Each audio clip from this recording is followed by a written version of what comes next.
Shalom, everybody, and good morning. Rabbi Edelstein here with this week's installment of Rabbi E in 3, brought to you as always by MEOR DC. You can find us on Facebook or at MEORDC.org. That's our website.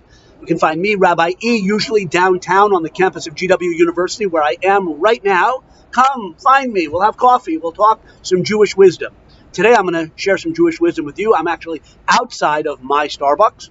Very possessive about my Starbucks. I'm outside on the street because it's a beautiful fall day. So let's get going with some Jewish wisdom, shall we? Okay, we're towards the end of the semester.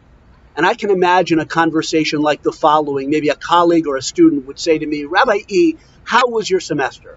And I'd probably say something like, well, there's some good weeks, good days, some bad weeks, some okay weeks, a lot of rushing around, and that would be the conversation. Very enlightening. Now, if that transpired that way, I can tell you now that would be a very un-Jewish conversation. You'll say, Rabbi E, what do you mean? Kvetching? Very Jewish, right? Well, maybe that's how we sometimes live our Judaism. That's not how we're supposed to live our Judaism. Not at all. We're supposed to look at life in a very different way. And at least we should strive to look at our lives in a very different way. And we know it from this week's Torah portion, one of the places we know it from. Chayei Sara is the name of the Torah portion. It's in the book of Genesis. And among other topics, it begins with the death of the great matriarch Sarah, Abraham's wife. And the first words of the Torah portion say, Sarah died. The years of Sarah's life were 127. And then it repeats at the end of the verse, the years of Sarah's life. Sarah was she died when she was 127 years, semicolon, I guess you could say, the years of Sarah's life.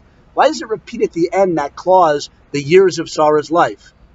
And Rashi, in 3 beautiful, powerful words, says the following. Kulan shavin letova. All of those years, all of those 127 years were equal in goodness. Kulan, all of them, shavin, equal, litova, for the good.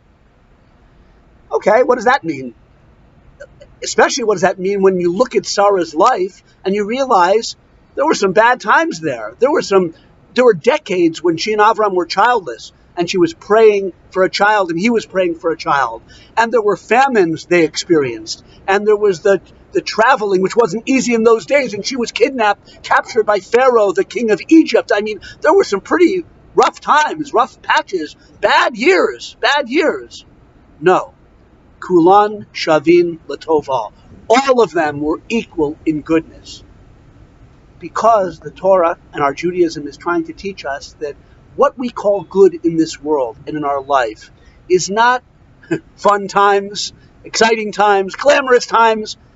We can wish for those things. Hopefully we'll have many of those things, but our lives are measured by what's meaningful, how we look at our lives. The Torah is telling us, and Rashi's explaining, Sarah looked at all those situations as opportunities to grow spiritually. They were all equally in her own striving to do good. That's why they were equal in goodness. She was living a meaningful life all the time. She didn't see those things as random accidents that happened, but as opportunities for growth, tests to elevate herself. And because she and Avram were always doing good for others, they were equal in the opportunity they grabbed onto to do good for others. All those years, equal for good. How was your semester, Rabbi E? It was all good. Good Shabbos.